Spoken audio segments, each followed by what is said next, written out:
Well, good evening, everybody, and welcome to the November 2022 General Meeting of the Montgomery County Civic Federation. My name is Alan Bowser, President of the Civic Federation. Glad to see so many people on the call. This night, we're going to have a presentation from the McKenney Hills-Carroll Knolls Civic Association on best practices, and we hope that everybody can participate in the conversation. But first, we have some association federation business to take care of.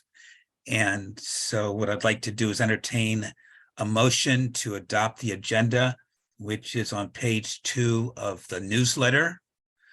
Do I hear a motion to adopt the agenda?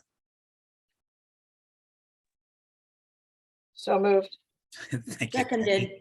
Ed's been first and second. Any discussion? All those in favor say aye. Aye. Opposed?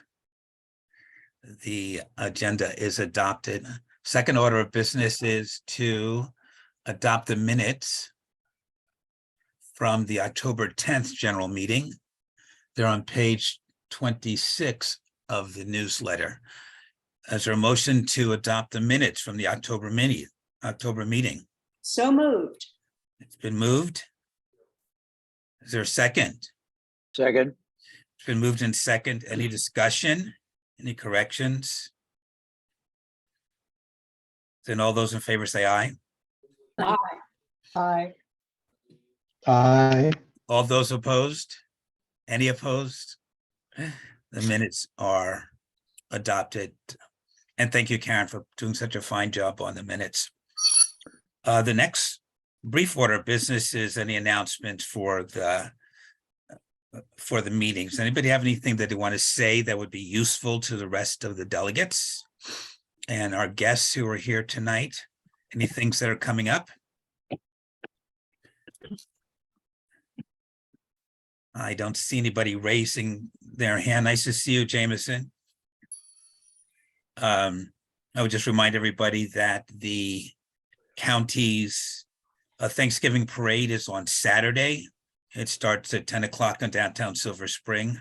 I don't think it's being televised this year. At least that's what I heard a few minutes ago. But it starts at the Silver Spring Civic Building on Ellsworth at 10 o'clock. The parade route is up Ellsworth to a left on Georgia Avenue, left on Georgia Avenue down to Silver Spring Avenue, and then left on Silver Spring Avenue until the end. So we hope to see as many of you out there as possible.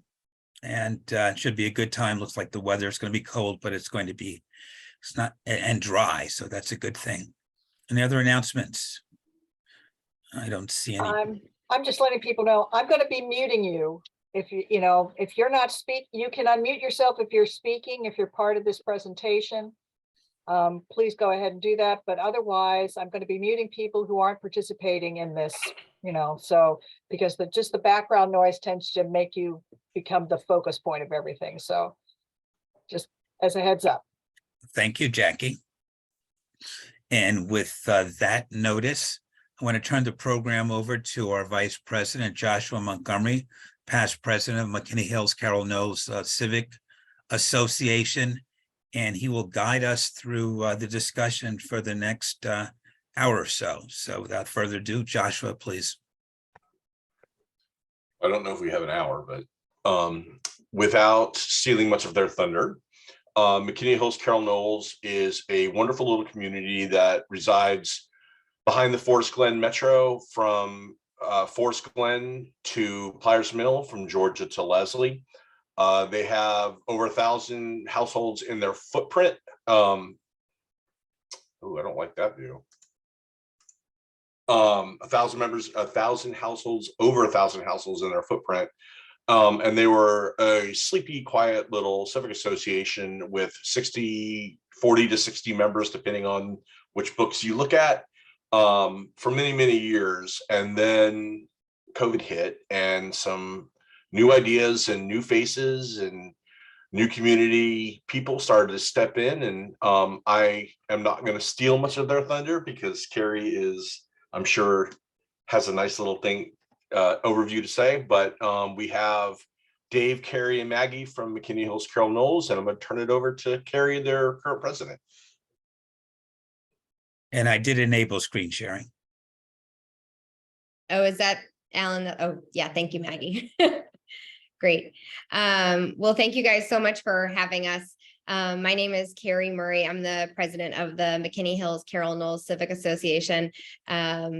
And I stepped in after Josh and definitely learned a ton from Josh Montgomery, and still frequently text and call him with questions and asking for advice. So we're really happy to be here and share with you guys some of our growth that we've had over the past couple of years, especially given the pandemic. We have a really amazing team of board members and chair people and volunteers. So yeah, let's go ahead and get started. So as Josh kind of talked about, was we're going to go over our boundaries just to give you guys an idea of where our civic association is located. Give you just a status update of where we were in 2019 and kind of what that looks like today. And also and early 2020 and when the pandemic hit, kind of where we really wanted to focus our efforts on revitalizing the civic association. So we were really strategic about the number of volunteers that we were working with and kind of where to really focus those efforts, for example, on membership or communications and our website. So the last 3 points on this overview, Dave Coyne is going to be talking about our membership resurgence. I'll be coming back on to talk about the annual programming and the events, and Maggie will wrap up with an update on our communications and how that's been modernized. So this is the footprint of our McKenney Hills-Carroll Knolls Civic Association. The McKenney Hills neighborhood is on the southern part of that footprint, and the Carroll Knolls neighborhood is on the northern part of that footprint.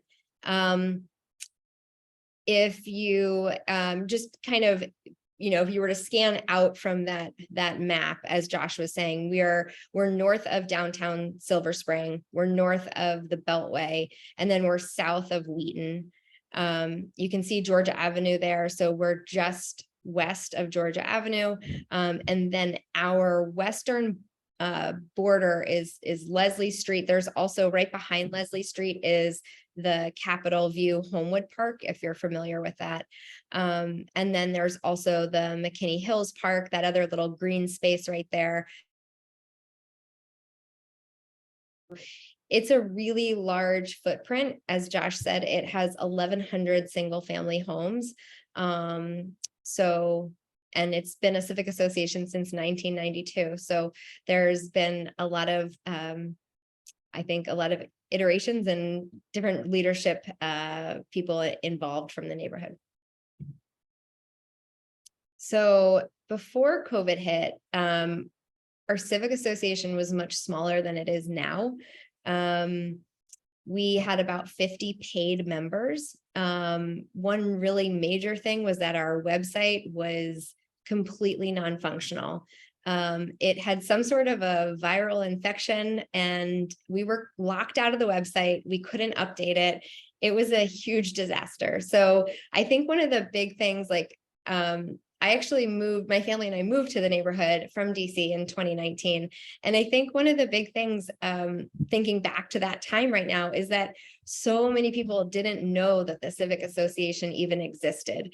It was more something that if you moved in and your neighbor told you, and somehow it was always like, how do you join the Civic Association? How do I get involved? So there was kind of almost like a mystery to it. And I think even people that lived here for 5, 10, 15 years didn't know that there was a civic association. So that was a huge problem. And so as you'll see in our presentation, one of our really big things was outreach and trying to make sure that as many of those 1,100 homes as possible knew and know that we exist.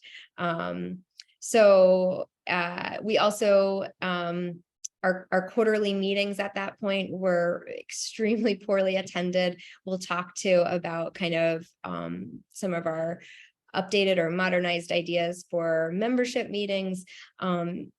Because things were so poorly attended and because we had so few volunteers, we were starting to cancel events like the Winter Blues Festival. There was just too much work for not enough people. So the last thing on here was that there was a newsletter which was being printed and distributed. It was just a really heavy lift. Again, there was not that many people that were working on it and working on distributing it. And in terms of what we were getting back as a civic association, like for membership or sponsorship, was just not really balancing out. And then COVID hit. So, like I said, when the board got together and we were starting to think about our civic association in a larger view or a larger picture, we did recognize that our board is 4 people. And at that time, every single one of the board members was also wearing 1 or 2 other hats as the events chairperson or the communications chairperson. So you had 4 people who were doing multiple roles. So I think when we were trying to think about what we wanted to improve, we really had to be very strategic about making a list of prioritizations. For example, we knew we had to fix the website. But we've just been going through those things kind of one by one and updating and modernizing. So Dave has been really crucial and amazing with our membership outreach and helping us to reach more of those homes. And he'll talk more about the strategy there. Of course, by letting more people know that you exist, our goal was to increase the paid memberships.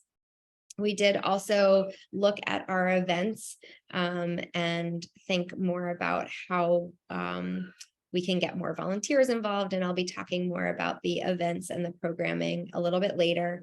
And then lastly was our sponsorship program, which again was not very strong in 2019. And Maggie will be talking about that a little bit later. Okay, so I'll hand this over now to Dave. Actually, I think this one might be me. Oh, I'm Right, sorry. Dave? Or are you doing? We're Sorry. good? Okay, that's okay. I'm Maggie Flowers. I'm the current vice president of the association. And I have to laugh just a little bit, Carrie. Carrie said that last year, all of the people on the board were also wearing multiple hats.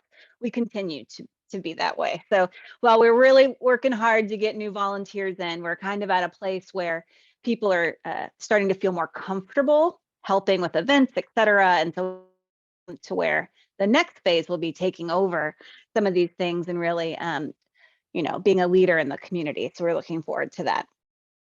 So for communications, what we did is we expanded from a quarterly printed newsletter, a listserv with about 500 participants or so, and a website that we couldn't even use. Creating a Facebook community, using Nextdoor, which was a little bit tricky prior to me starting on the communications. We really wanted to be extra careful to only invite folks who were within our association bounds to things. And we have been a little bit more generous in that definition. Really, if you happen to live a few houses out of the bounds, you're more than welcome to join us, right? Because we are all neighbors, we're all in this together. And so we've been using Nextdoor, which the boundaries don't match our association boundaries, but they roughly do, to hopefully bring in some new folks who wouldn't have known about us otherwise, right? It's a separate community from what we've been doing online. Our neighborhood listserv now has about 600 folks on it, so it continues to expand. And we've moved to so we went for about a year with no newsletter when we decided to stop doing the printed newsletter. And then just trying to figure out how to do programs in a pandemic, as I'm sure you all know, was very tricky. And so, and I'm getting a message, I'm unstable. So hopefully y'all can hear me. So yeah, we had to think about other things. So we finally picked the newsletter back up about a year ago. We're on our third biannual newsletter. It's going to go out in December. And we're really right now at this stage, keeping it simple. We are just kind of highlighting what has happened those past 6 months and what's on the horizon. Our hope is that eventually we'll be able to get some fresh new content in and get more volunteers who will be able to help us write articles and really think more broadly about this. But right now we've narrowed in on just sharing what's been going on, sharing those pictures. Got an email today from someone dying to see the Halloween pictures because it's so great to get to see those. So though that's going out and in total about 800 email addresses. And we printed a bunch of signs, which seems so simple, but so easy. We went and put them all over the neighborhood. We did one for a membership campaign. We did them for our block party. We did them for membership meetings. It really anything. We are advertising as much as we can in all of the venues that we can to tell people who, hey, if you didn't know about us, please come join us. We're all neighbors. We want to be in this together. So come online and join us or come out to an event. Now it's Dave.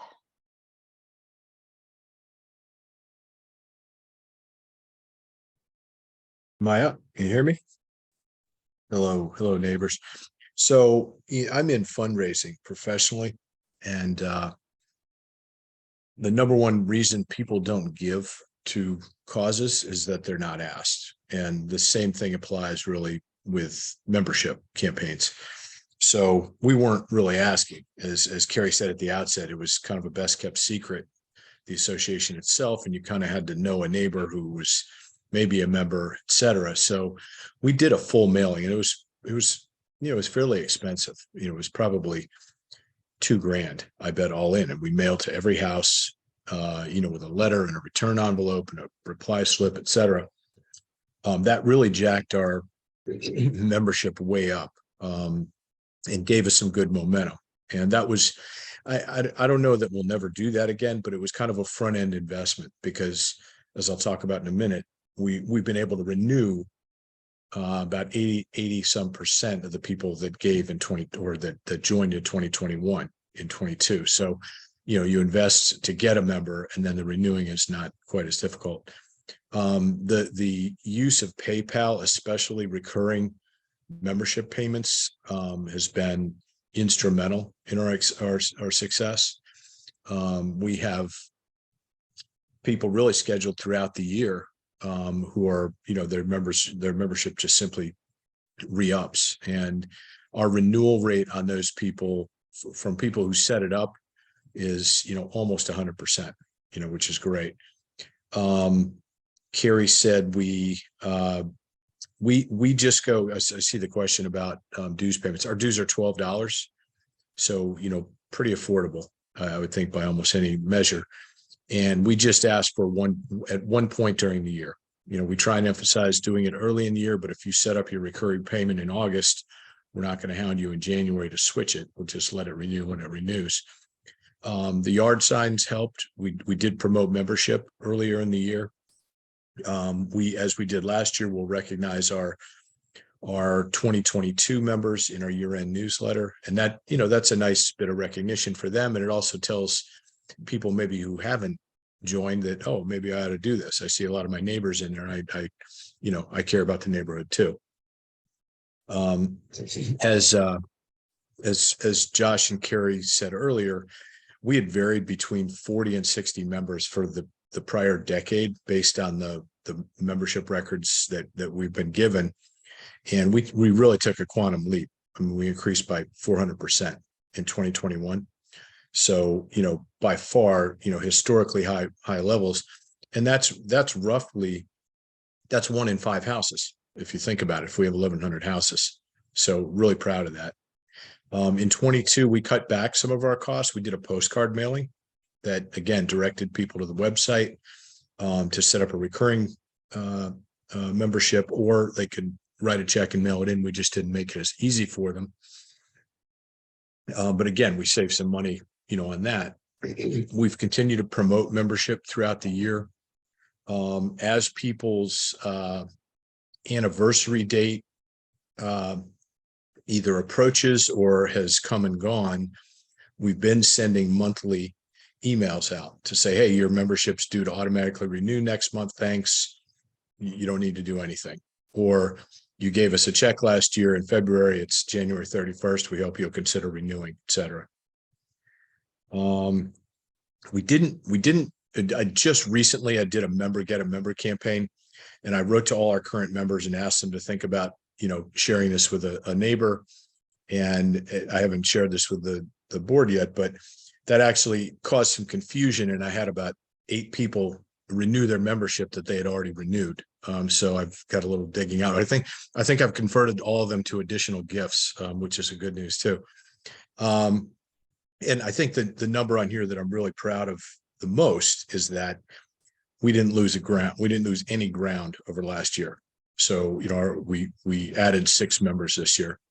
And as I said, we renewed about of the 246, I think about 190 were members in 2021.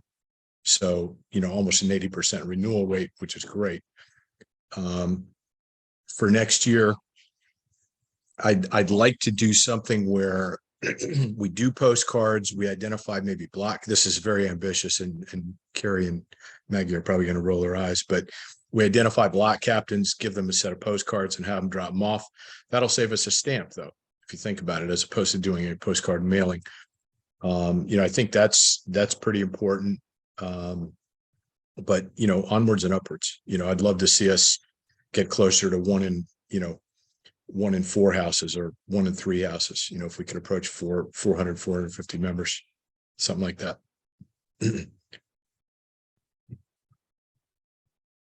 So I think I turn it back to, excuse me, Maggie, I think. Jeez. Carrie, but we did get a question. Oh, Carrie just answered it in the chat.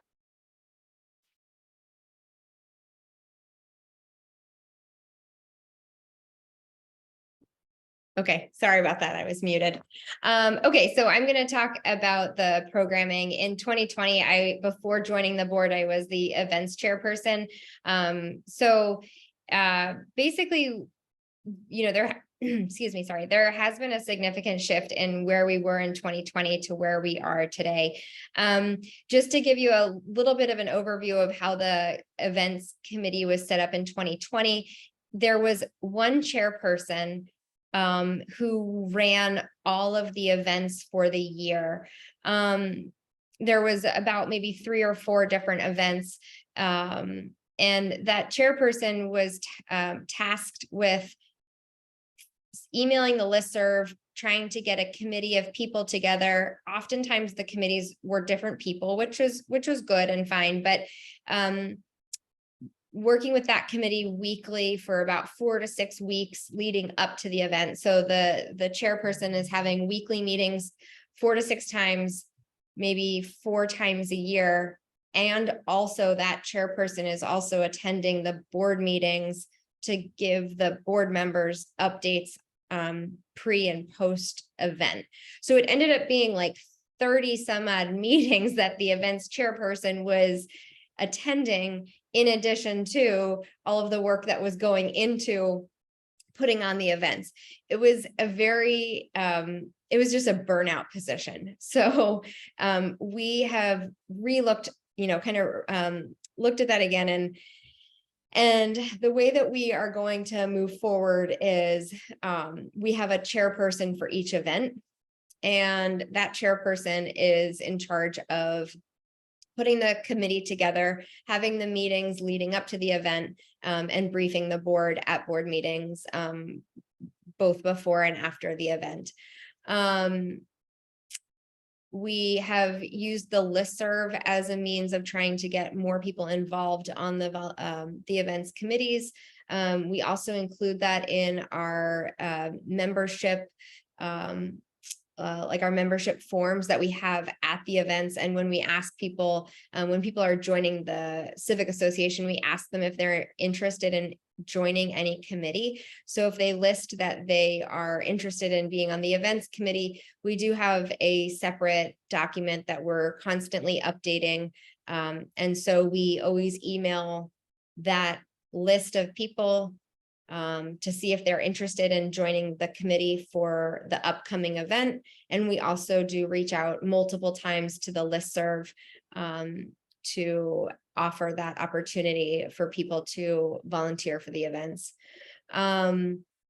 We have recently started testing some new ideas for our membership meetings. So we have quarterly membership meetings, and they were very poorly, like historically have been very poorly attended. I think even pre-COVID, but also during COVID, the virtual meetings, we barely were meeting quorum. So most recently, we had a membership meeting in my backyard on a weeknight. So we kind of pitched it as a weeknight social hour, and it was a bring your own beverage and snack to share, and members gathered in my backyard and we had the meeting and socialized. So it was great. It was, I think probably the best thing about that was that we had a lot of new faces, people that hadn't been attending the Zoom meeting were then attending the in-person meeting. We did also offer the Zoom, like we had a computer set up, and no one ended up attending via Zoom, but we did offer that as an option for those that were for whatever reason not able to attend in person. Something that we have coming up in December for our December quarterly meeting is we're going to try a Saturday, like a Saturday morning coffee. So we have a really awesome coffee pop-up. It comes every Saturday. It's called La Finca. And they set up in kind of like a little cul-de-sac area in our neighborhood. And so we're gonna have a coffee hour membership meeting, and the Civic Association is just gonna be buying a bunch of pastries, and that's kind of how we're hoping to bring more people to the membership meeting. We did look at kind of what events we were doing and what where there was interest. We had launched a membership survey asking people what they were interested in attending, anything that was not on our events list that they would like to see. So from that, we started a spring egg hunt, which has been a really big success and a lot of fun. We ended up kind of recreating our Halloween parade, and we're now using the parking lot of one of the pools that is in it's the Glenwood Pool parking lot. So we use that for our Halloween parade, and we've just gotten great feedback about the event. We have a arts and crafts table, music and dancing and goodie bags, and it's also a lot of fun. We started advertising a lot more for National Night Out. We've gotten a huge turnout for National Night Out, and it's just so fun to see that event has gone from something that was, again, just I feel like a lot of effort being put into the event and the planning and inviting all of the law enforcement and firefighters and the fire trucks, and then you only have 15, maybe 20 people, and now we're getting 200, 250, 300 people coming to National Night Out. It's awesome. And then the block party is our biggest thing. I think that was kind of our, I don't know, I'm trying to think what year we thought COVID was over the first time. I feel like it was maybe 2020 that we maybe Josh, you can maybe correct me on this. I think it was 2020 that we ended up like going all out on the block party because we had just so many other things that were canceled during the pandemic. And so we've kind of made that the focus of our annual events. Oh, thanks, Maggie. 2021. Yeah, that was right before Omicron, I guess. So we just have we have a big budget for that event. We have it at Capitol View Homewood Park. There's a building on the park grounds there, so we rent the building so it can be a rain or shine event. And it's been a very very well attended event, and something that we'll definitely continue to do and grow on. So that's kind of our updated programming. I think I covered everything. Great. And I will say one thing that Carrie didn't mention, but it relates to the sponsorship program, because we had someone actually ask, well, why are y'all soliciting sponsors? We used to just get sponsors to pay for the newsletter. So what are you doing with it now? And one thing that we are doing is, everything used to be kind of a potluck, and community brings what they can to the event, which is wonderful, right? But it puts a lot of pressure on everybody. And since we are bringing in money, we are spending money, right? We are now just paying to have food at events, and making sure that, you know, there are yummy treats and that people can really just come and enjoy and not worry about having to bring a potluck item. So for the sponsorship program, we moved away from the sponsorship of the printed newsletter, which is what the primary goal of the sponsorship was before. And so we sold ads based on the size of whatever little imprint they were buying for their advertisement. And what we did is, I scoured the internet basically and looked for every possible business I could find that was somewhere near us, and made a list of about 120 or so businesses. And I only included the ones that I had email addresses for, because we did not mail to folks. And Carrie and I just cold emailed everybody and said, hey, we have this great association. We're having these awesome events, lots of people that you could share your business with. Why don't you sign up with us? And so we just made it a blanket cost of $300 for people who live outside the boundaries, or the business is outside the boundaries. $200 for sponsors who are within the boundaries. So either they live here or their business is here. And for that, they get to advertise in our online newsletter. They have a business listing on our website, so we created a whole new section for that. And that anybody on the internet can see. And then we send out a quarterly email to membership highlighting the sponsors. And I have to say, because of the association sponsorships, I now have a new cleaning agency that I use that is just wonderful. And I would never have known about them had I not pulled them up for the sponsorship program and they had signed up. So it's awesome. So at this point, we have 8 sponsors, ranging from local real estate agents to cleaning agencies to a dentist. And one is a franchise of Nothing But Cake. And they came to us after we asked them for money, and they said, you know, we don't give money, but we can give you $300 worth of product. And so they came to our last block party and set up their Nothing But Cake tent, and they gave it to everybody for free. And so it was just another great way to showcase that this local franchisee, for us to get some yummy sweets out for the community, for those kids, I'm sure, who loved it. Sadly, I had COVID and I missed that party, but I heard it was great. And we're going to keep doing this. So next year, starting around March or so, we'll send out the list again. Hopefully these folks will renew and they've seen the value in it, and we'll maybe bring on a few more. So we'll just keep trying. And really the goal is to raise the money in order to be able to pay for the events, and really remove some of the burden on the community to provide for the events. So just wanted to share a few pictures from our events here recently.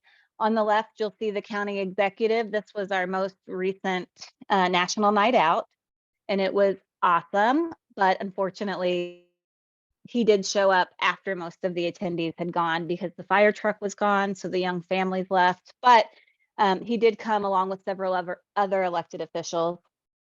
We gave an award to our park police person, or not park police person, but the police person who is in charge of our area, who is retiring. And so this is Larry, who has been a long time member of the Civic Association, is a former vice president is our community watch chair.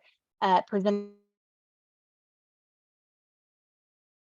Of course, we have the fire truck at the National Hideout, always fun.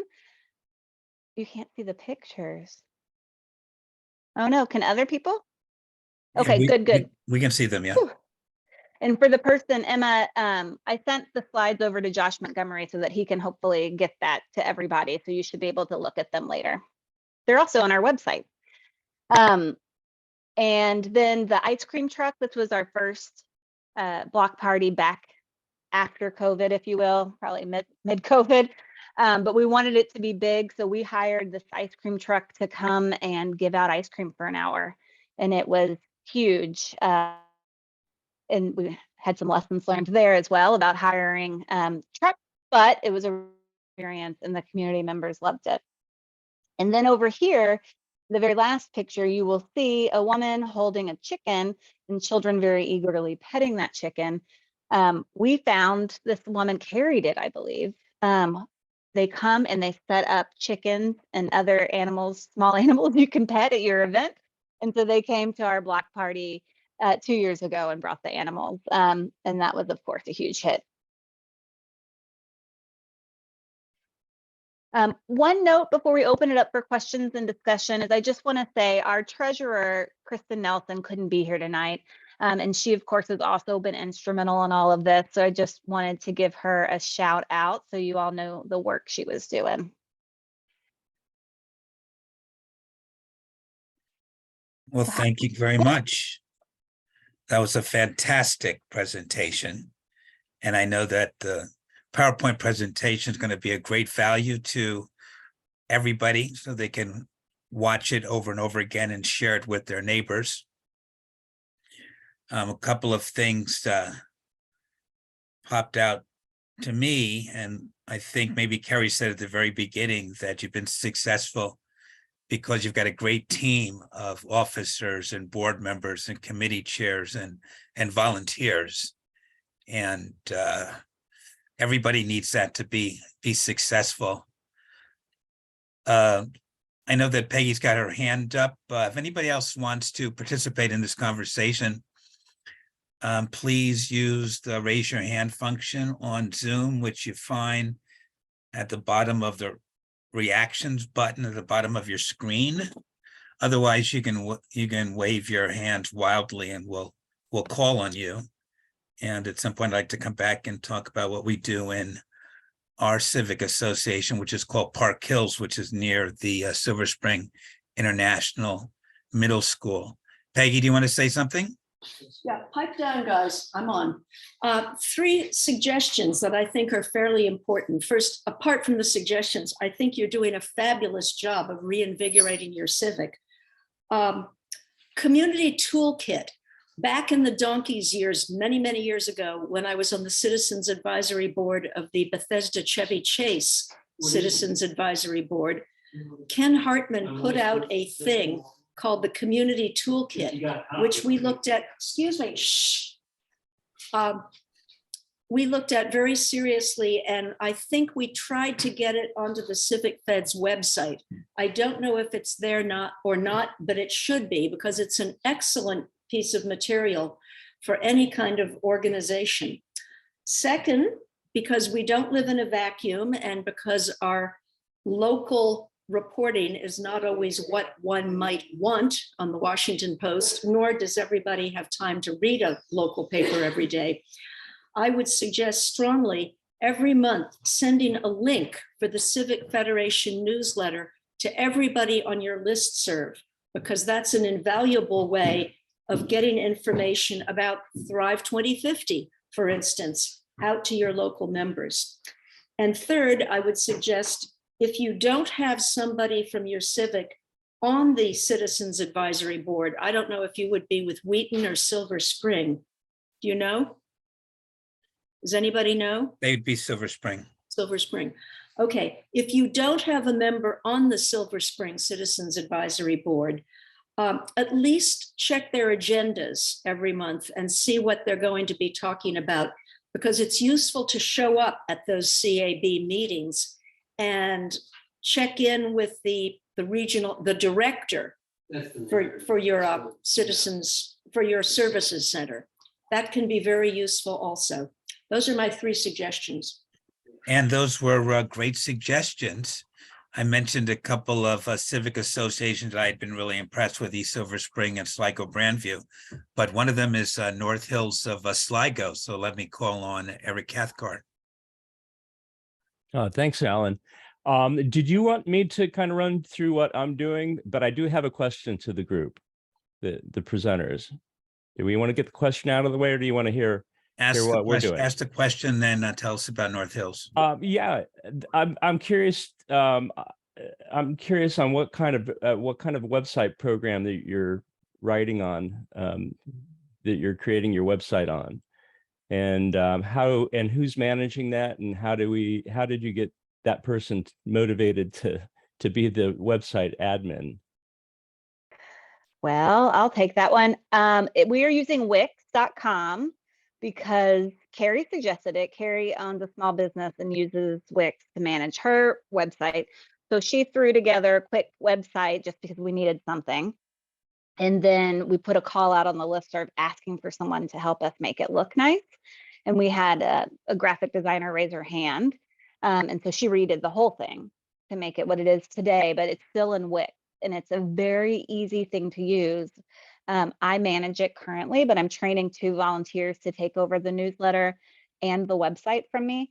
But it has an easy feature where it's like you just update a blog and then that makes it community news. You can do the events really easy. It's all very plug and play, which is great. So that's how we're managing.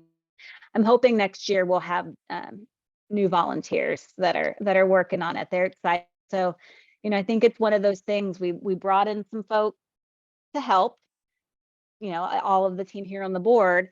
And then so we just took it on. And then every time we talk to someone, we're just constantly asking, will you help? Will you help? And eventually they will. Carrie, I see you unmuted. Yeah, I was just, thank you, Maggie. I was gonna just say 1 or 2 things also about the website.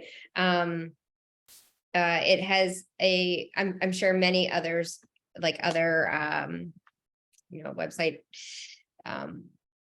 platforms or whatever have this tool, but we can do our event RSVPs through the website also. So Maggie can post an event, but then it does help us when we're doing goodie bags or food for the block party or something. We do, when we're sending out the reminders about the upcoming event on the listserv, there's a link to the website for people to RSVP. So it's bringing more traffic to the website. And then it also is extremely helpful for the RSVP for the events. Before we had a functioning website, or before we were even using that feature, we were doing not Sign Up Genius, I guess it was just like an Evite or something like that we were doing and trying to get RSVPs that way. The other thing I was gonna say too was when we were putting our heads together on it was almost like swirling in our heads, like all of the things that we envisioned for the Civic Association. The website was really a big one, and we knew it was a priority. We were also, one of the things that we had thought about was, if no one is going to volunteer from the neighborhood, maybe we hire someone, like maybe we use the money, like Dave was talking about making an investment on members. That was something that back in 2019 we were talking about, do we make an investment on the website and hire someone so that we can grow? Like, wouldn't this money be better spent on a website than to be sitting in the bank and having us stay at this kind of small size? So we didn't end up doing that. I mean, we've spent the money on other things, and obviously we have to pay for the website and all that, but we're lucky to have someone step up for the web design. And the Wix thing was like a Wix editor thing. It was really kind of done for you, and you had to just plug in the information. So yeah, I know Wix, and I have 2, 3, 4, 5 websites I've built on Wix. So, but it's a little pricier than going with WordPress or something free. So that's a consideration. as a civic, if you're willing to make that kind of investment. But thanks, Carrie and Maggie. Thanks. That helped me a lot. Because that's my pickle is I know we need to go over to a website and have a good website. So let me just kind of give you an overview of what we're doing. We're a small civic compared to you guys. We're only 350 homes, and we're in the near Sligo Creek Golf Course on the inside of the Beltway and Colesville, downtown Silver Spring. But the first thing I did as president, I actually stepped into the role very much like your situation. We didn't have a president, so it was vacant, and somebody had to step forward and become president. And I was the guy that said, "I think I'll do it." And little did I knew that we were going to go into COVID, and then we'd be fighting the Beltway expansion and all of that stuff. So it's been the perfect storm for me. But the first thing I did was we got signs up, and we got a grant from the county through the matching grant, neighborhood grant foundation, or grant program.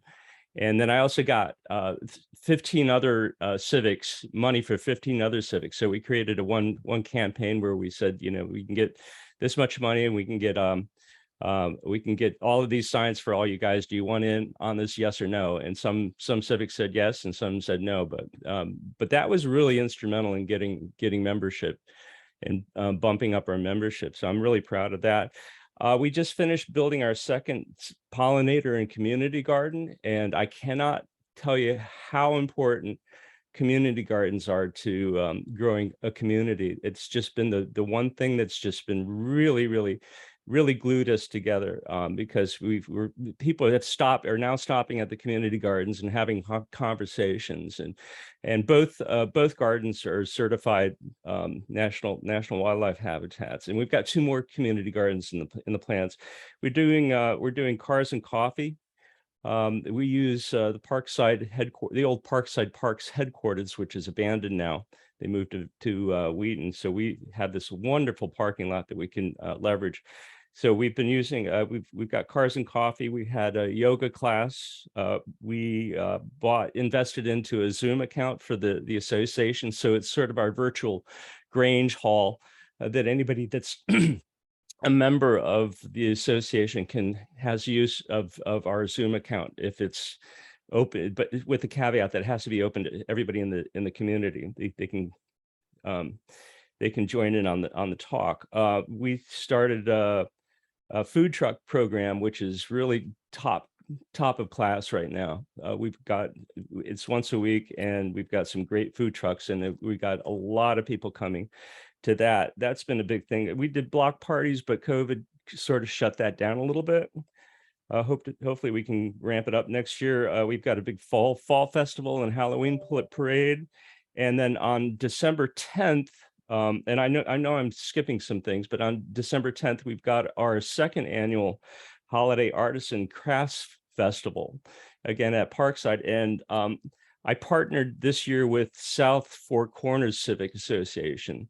So we were leveraging both associations to drive traffic to this. So that's again, I'll probably post something. Somehow I can get it out to you guys. But that's all going to be all local artists, and they're selling their craft work for gifts for the winter. So that's sort of it in a nutshell. Thank you, Eric. The pollinator garden, at least one of them, is at the corner of Colesville Road and St. Andrews, correct?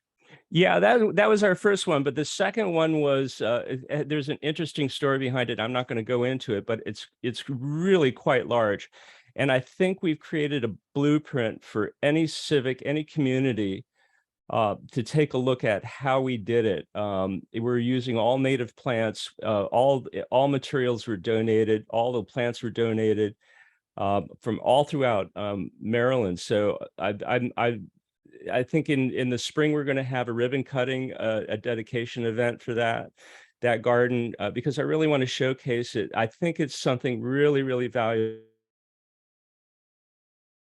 to take advantage of. Again, it builds community, it builds membership, it does so many things, as well as feeding our monarchs and our pollinators. Thank you, Eric. Troy, you're up. Yeah, can you hear me? Yes. Oh, excellent.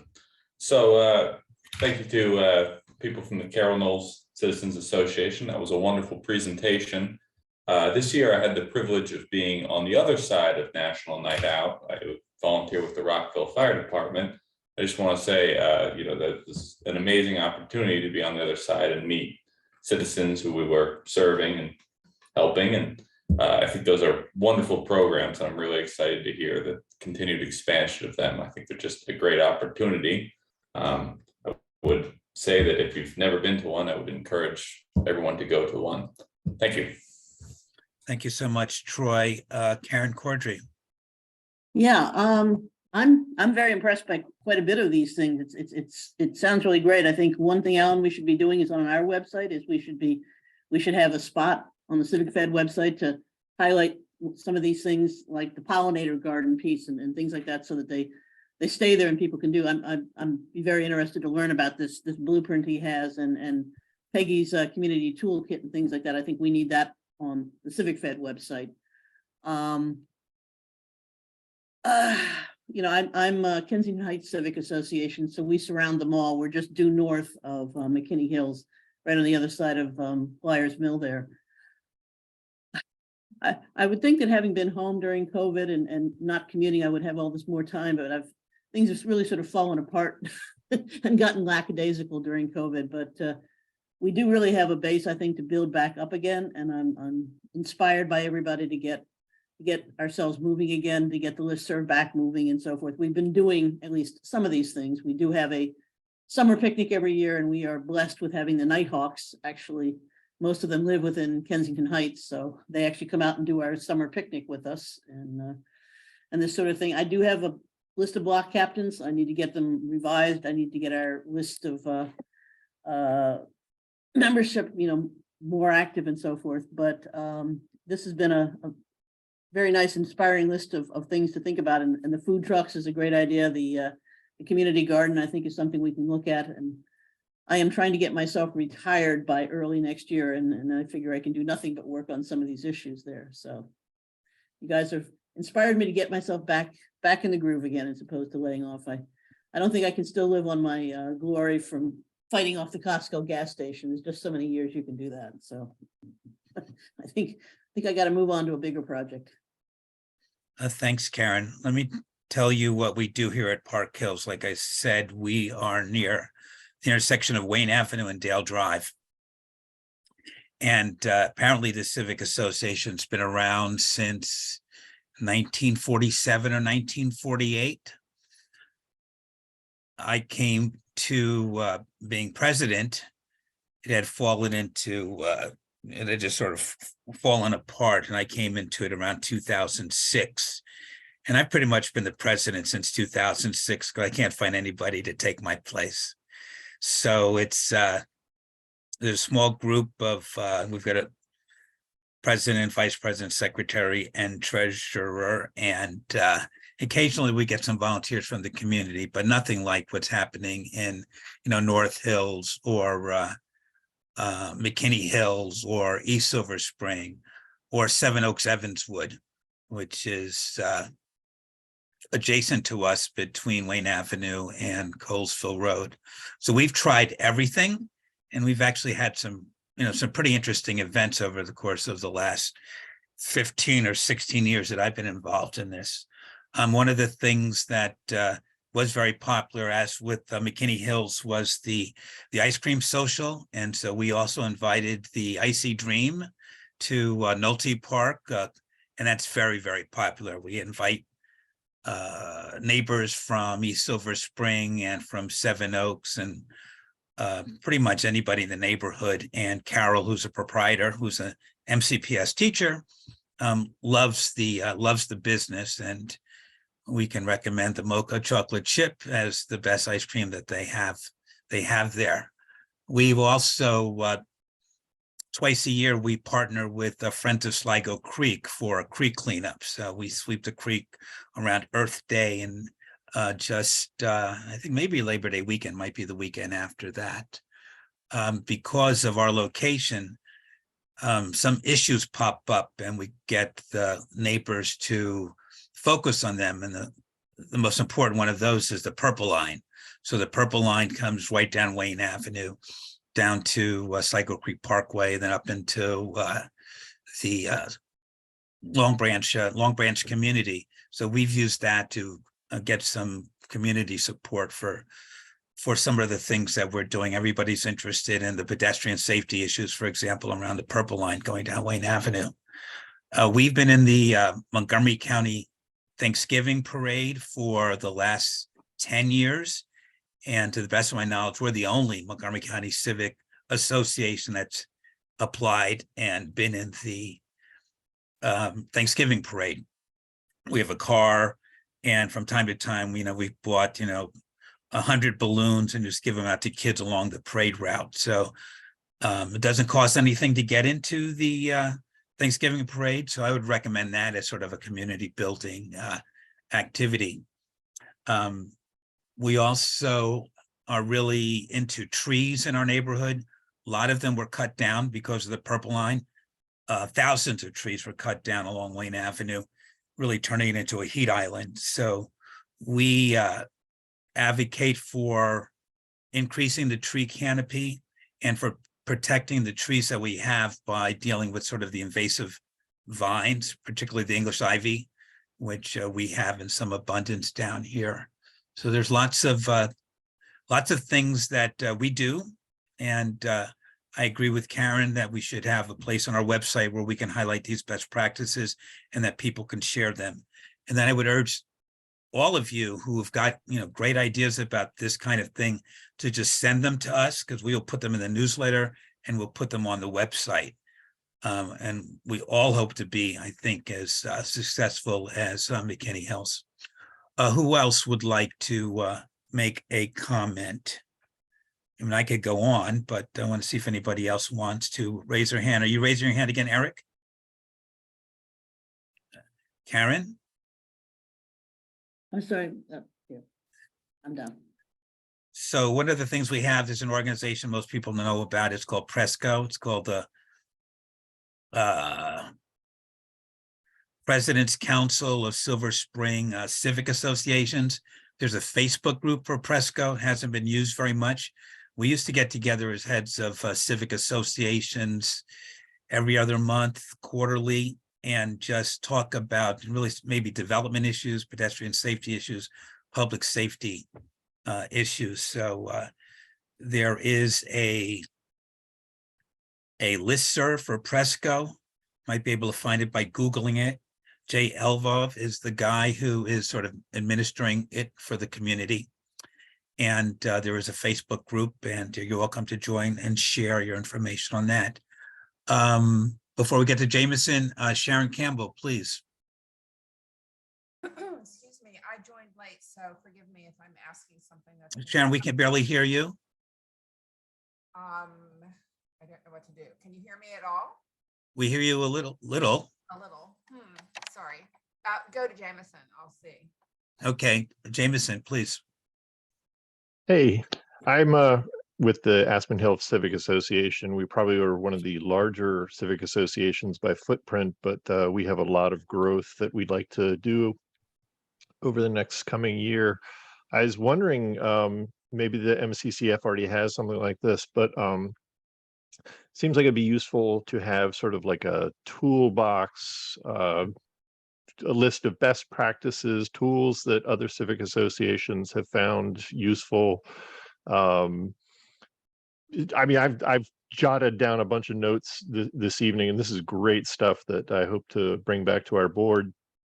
But is there a repository somewhere of things that work? And hey, we found that this works for our civic association, just on a website somewhere, because I think I've heard a lot of stuff tonight that I think would really be helpful for our organization and probably many others. And I'm sure other folks, I'm hearing about these gardens and so on, sound like really great ways of building community. So thanks for doing this, everyone.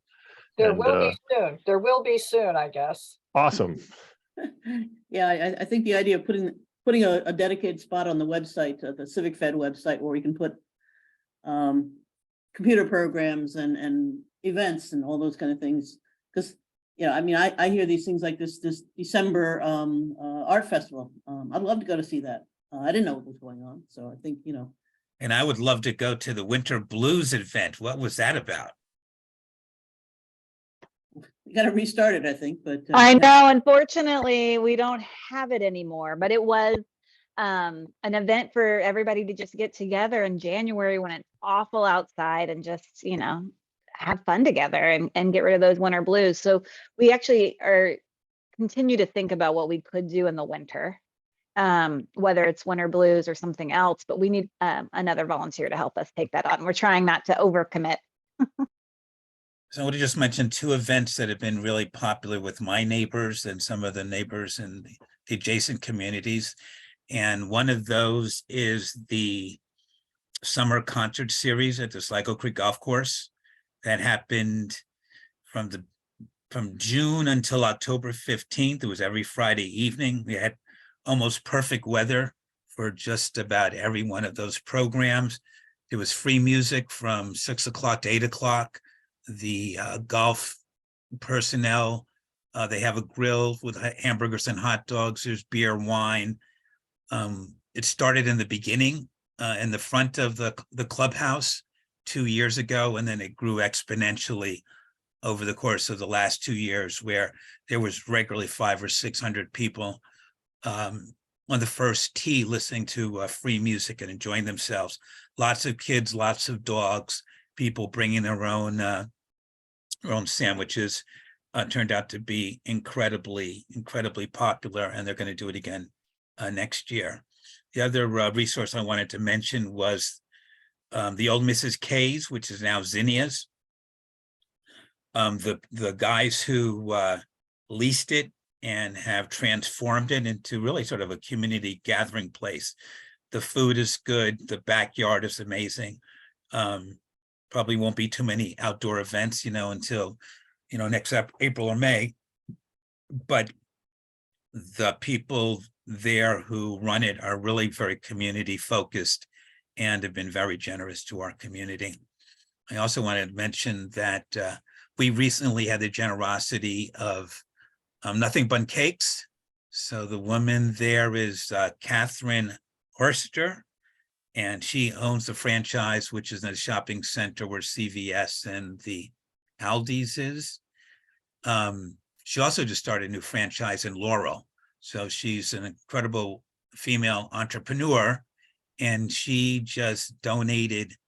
They don't give money, but they gave us, we just had a veterans concert at the American Legion Silver Spring last Thursday night, and she gave us 150 of her little bun cakes, which of course are delicious. And then we were surprised. I was working the polls at the Sligo Creek Elementary School, and she brought 24 bundolinis, or whatever she calls them, to most of the polling places in Silver Spring. So an incredible generosity from Catherine Horster, and go in there and say hi and buy some bun cakes.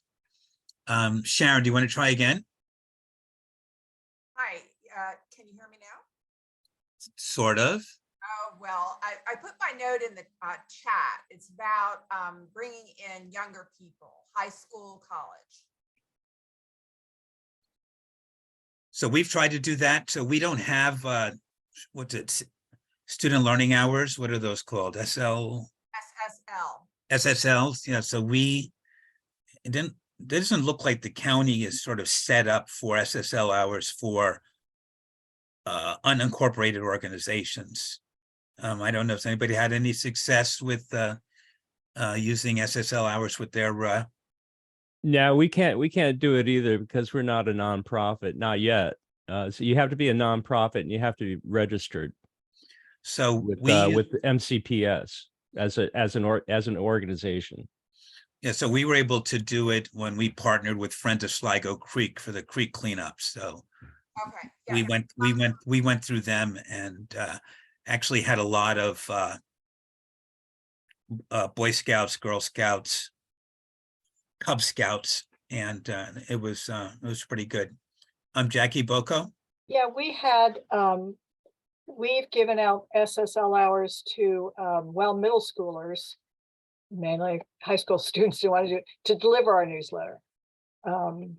We figure how much we have 1,500 homes, well, 1,600. And so some routes we have had trouble getting people, but when we asked for somebody, we've had some who've stepped up to do it. And we said, you can get SSL hours. So, I have the forms to do that, and I give it to them when they take it on. So we also tried to get them involved with, when we did a creek cleanup, we have a creek, it's all overgrown, and now we have a trash collector thing in it that the county put in, the first one they put in the county. But we had them to help cut vines and that sort of stuff too. Thanks, Jackie. Pat Tyson. Hi, everyone. Thank you very much, Alan. I just wanted to share, thank you for the Knolls and McKenney report and all the other news about your neighborhoods. Really great. I just wanted to just share a couple of things, and that is, I was glad to hear about National Night Out in your neighborhood, because that is so valuable to neighbors, but also for Troy as the fire person who came to that. When we have one every year, we've been having ours probably for about 20 years. I didn't identify myself. I'm from Littonsville, and that's a very small neighborhood. We have one high-rise apartment building of about 400 residents and some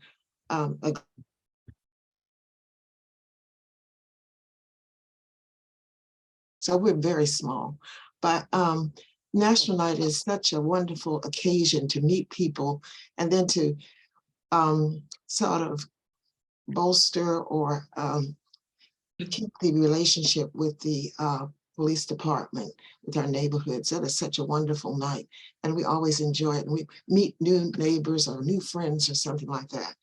But also we have something that we started in the last 4 years called a lantern walk.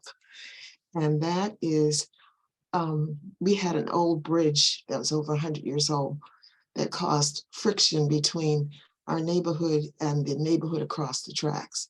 This bridge connected the two neighborhoods, and what once divided us has united us. And so we have this lantern walk to symbolize the uniting of these two neighbors and the breaking down of racial barriers. And so that just happened last Saturday, and we had a wonderful turnout and wonderful occasion. So it's just good to meet neighbors and to work together. For our National Night Out, there are 3 neighborhoods. We're small, so we work together with Rosemary Hills, Rock Creek Forest, and Littonsville. We put on National Night Out, and we've been doing that for about 20 years. So it's just good to hear the reports of what's going on. Thank you. Thank you, Pat Tyson. I've adopted Littonsville as one of my neighborhoods, and I advocate for them whenever I can. And we've had a lot of good community engagement around the Talbot Avenue Bridge, which has been removed because of the Purple Line. And there's lots of good history and a lot of positive community building energy around that. So I'm glad to do that. Dave Coyne. Yeah, I'm gonna have to bug out in just a minute. I've got an event with some friends, and it involves wings and beer and football, so you'll understand. But first thing I wanted to make sure Carrie knows that the recording will reflect that Alan has volunteered to chair the Winter Blues Fest next year. I thought I heard him say that. I think he raised his hand and said, "Let's do it." I'm interested in that. Pretty sure I But heard him say that. it shouldn't go unsaid that part of Josh's legacy as president was our involvement in this, and he was really kind of he kept the fire burning in the association and invited all of us to get involved. And from there, good things came. So I did want to acknowledge that Josh kept things going. And as they say, the mark of a good leader is leaving it better than you found it, and he certainly did that with our association. Well, thank you, Dave. And there's no way it could have gotten done without every last one of you and all the volunteers, including Larry, who's not here, and Kristen. I want to thank McKenney Hills-Carroll Knolls for the presentation and all of their time. I know Carrie's got kiddo bedtime, and so does Maggie. And we don't want to keep you guys forever. Dave has wings, which I'm super jealous about. Mine are on the way. So thank you guys very much. I don't want to keep you guys on. Sorry, Alan, I'm gonna have to let them go. That's fine. We want to, on behalf of Montgomery County Civic Federation, we want to thank McKenney Hills-Carroll Knolls for their presentation tonight. We learned a lot. We have the PowerPoint presentation. We will be sharing that as broadly as we can. And working with Jackie, we will have a dedicated space on our website for best practices. Encourage everybody who's got good ideas to send them in so we can share them with others. The idea is to build, vibrant civic communities, throughout the county. And, this is a good start. Please feel free to join us for our next meeting. We're always the second Monday of the month, so we will have one in December. I forgot what the topic is, but we'd ask you all to join us and help publicize the Civic Federation, because we're here to represent the interests of all our neighborhoods, civic associations, homeowner associations too. So thank you very much. December is a conversation with the chief of police. We hope, who has not been invited yet, so we don't know that yet. Tentatively. So we're gonna. Here soon, we got to link up with McKenney Hills-Carroll Knolls and get them their award. Yes, and so we gave McKenney Hills-Carroll Knolls an award for for community, outstanding community service last year in our virtual meeting. And so I've got a plaque and I just have to get it to Josh so we can give it to the rest of the board. So thank you guys. And thank you, Josh, for this idea. Look forward to talking to you again soon. I'd ask everybody else to just stay on for a few minutes while we just go through some committee notices and see if there's anything that anybody wants to say with respect. Thank you, Carrie. Bye, thank you. Thank you, Dave. Dave is gone. I mentioned, the active civic associations. Another one is Woodmore Pinecrest, which is sort of the community which is behind the shopping center at the intersection of Coastal Road and University Boulevard. And they do some amazing things as well. Those of you who belong to civic associations or homeowners associations and have not paid your dues for this year, I want you to go to the Civic Fed website and pay up so we can have resources to do our work during the year. Anybody else have anything they want to say right now?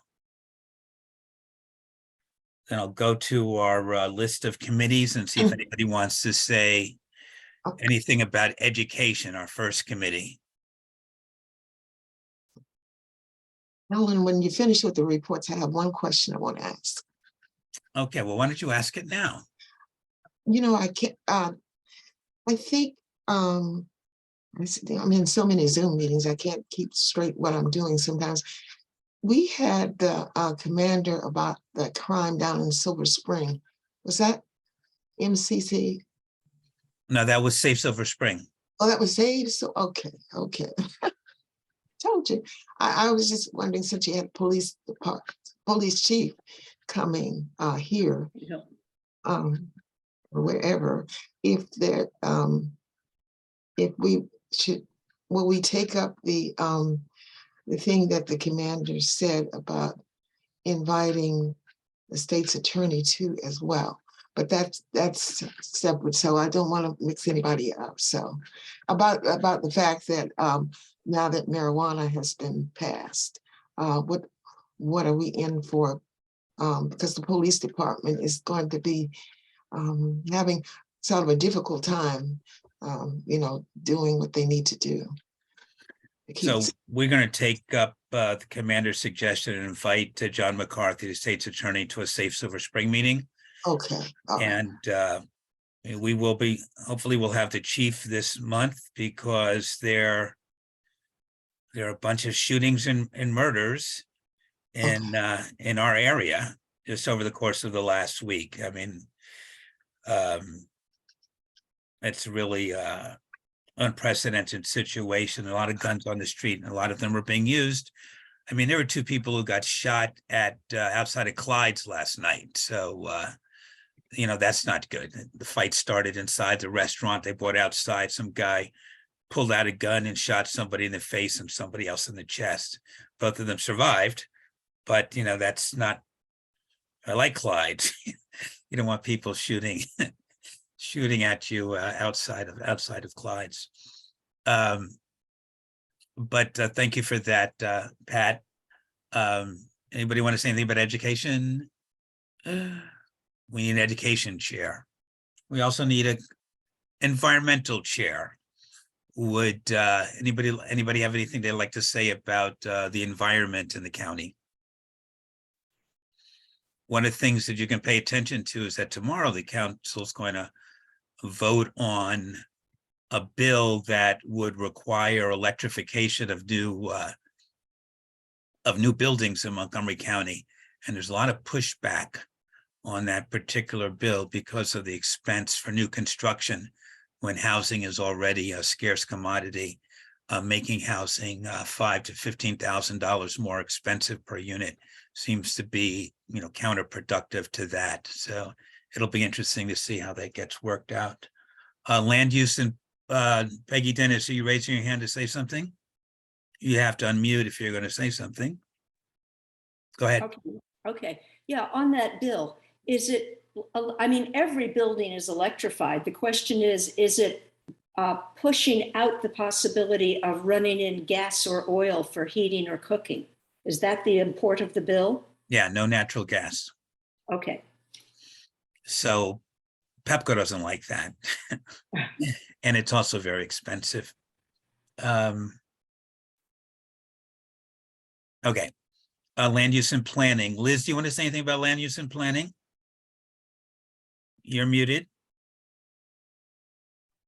I'm sure that everyone knows that several weeks ago, the council unanimously passed Thrive Montgomery 2050, despite the fact that they received thousands and thousands and thousands of emails objecting to it, and that the racial equity study that they commissioned last summer reported out that they should wait and do more research. And they put in a couple of phrases giving lip service to these recommendations, but passed it anyway. And they did so also saying that the new council didn't want to deal with it. We don't know that because we haven't spoken to the new council members yet, but they have already been co-opted by this kind of messaging. So, and also there are a lot of rumors that they're going to go into high gear early in the next term and try to pass the zoning text amendments that Thrive paves the way for, which is upzoning, allowing developers to build units, multifamily units in single family neighborhoods. In other words, eliminating single family zoning. All we can do right now is pay attention. But I think as a group, we need a strategy on how we want to approach this and how we want to engage even more people, because I know that still the vast majority of the residents don't have any idea what's going on. And I think we need an education campaign. We need a strategy and an outreach, and we need everybody on board because the council still thinks they can talk over us. And so far they have succeeded, but this is incredibly important to deal with this. I think it's the most important issue in the county now. Everything else pales in comparison because of the scope of this.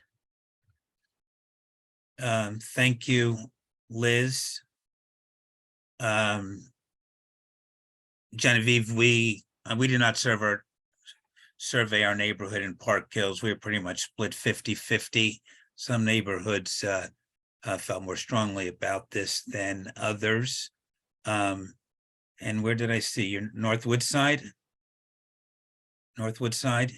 Yeah, all right. So I remember I was on your panel discussion with that. Northwood side looked like they were split 50-50. You said that your survey said that there are more people favored it than not, but Woodside, your neighbors, they were more strongly opposed to it than Northwood side. That's my experience, and I'll send you the article that I read this morning about the added cost that electrification adds to a new construction. Okay, 70% pro, thanks. But Gus Bauman was not, though. And he was a leader, I thought, a leader over there on this issue. The next issue is, anybody else want to say anything about land use and planning? Yes, I just want to point out that from what I've seen, when people say why they are for it, they are parroting the talking points that the planning board and the council have been making.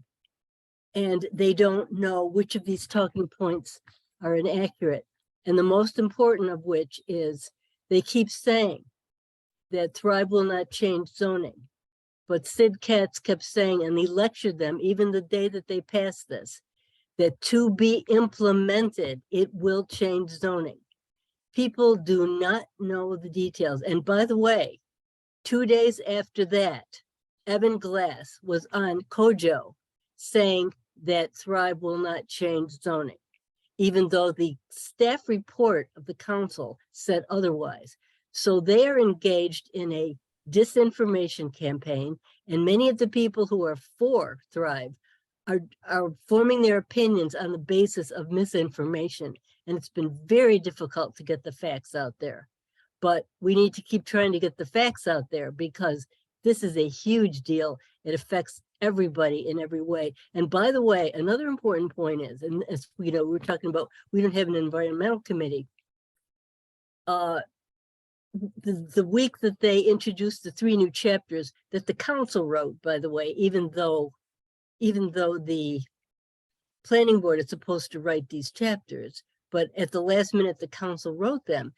That day, even though it wasn't put in the minutes for that day, the Department of Environmental Protection wrote a very strong letter saying that the smart growth model behind Thrive will damage the environment.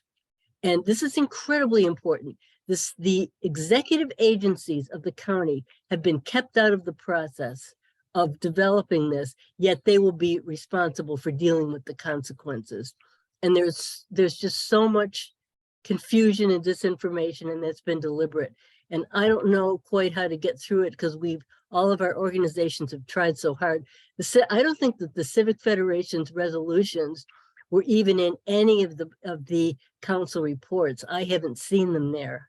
I can't say that for sure because they didn't even publish them until a couple of weeks ago. But this is like the scale of this PR campaign is breathtaking. And we all need to be part of getting the facts out to our people and then have them make form their opinions on the basis of the facts, not on the basis of what has been a very discouraging campaign of confusion about these plans because they're massive and they're sweeping and they will affect everybody and probably in ways that are not going to be what people want. What the big thing is, there's a confusion between the goals of the plan versus how they're going to get there. And people don't know how they're going to get there because they took every single detail out of the plan about how they're going to get there. Even though previous general plans have had whole chapters on implementation. So this is a big deal, not only because of the plan itself, but because of I don't like to say deceptiveness, but that's what it is behind the way it's been sold. Well, this year we'll be looking at guardrails for the implementation, as well as another one of our priorities would be to get the refunding of the Office of the People's Council. So we're going to focus on those things. I know that people have different opinions about this, and Genevieve, we're glad to talk to you about this offline. If you want to put your email in the chat, I'd be glad to send you the materials that I promised you. Let's just go on to legislation, and Peggy, if you could be brief about what your request is. Yes, my request is for people to let me know what state issues you would like the Montgomery County delegation to take up. I've asked them earlier, several months ago. I think everybody was preoccupied with the campaign and trying to get reelected. Well, now they have been, and now they're all sitting down to figure out what bills are most important for each of them to sponsor. What bills would we most like to have people sponsor? Are there any ideas that I can jot down right now? I know I want to bring up, or have them bring up, the beverage container deposit bill yet again. I'm a member of the Adopt a Road group. I pick up litter along my stretch of road every month, and every month there are dozens of plastic and glass bottles thrown out along the roadside. I know from Vermont, a beverage container deposit requirement cuts down on a lot of that litter. It works. Yeah, we've been advocating for that for a couple of years. I think one of the things that we'd like to explore with Delegate Corman and Senator Kramer, and maybe some others, is new oversight of the Bi-County Commission, MNC PPC. Right. And so people have made some suggestions about that. So if anybody has any suggestions about legislation that the Civic Federation should support on the county level or the state level, please email any of the officers or to the email addresses which are on the website, so we can put together a strategy and try to get something done before the opening of the session in January. Public finance, I don't have too much to think about that. Public safety, it's an issue. Transportation, that's Jerry Garson's portfolio, but he's having dinner on Miami Beach right now, so we're going to skip over that. Does anybody else have anything they want to say to the group before we disband for the month? Again, I'd ask everybody who can to join the Civic Federation as an individual, as an organization, to share the information that we email around. I'd commend to your attention the November newsletter, where we had some pretty good summary articles about the turmoil at the planning board, the new members, the passing of the Thrive Montgomery 2050 document, and the county executive's concerns about that. Anybody else?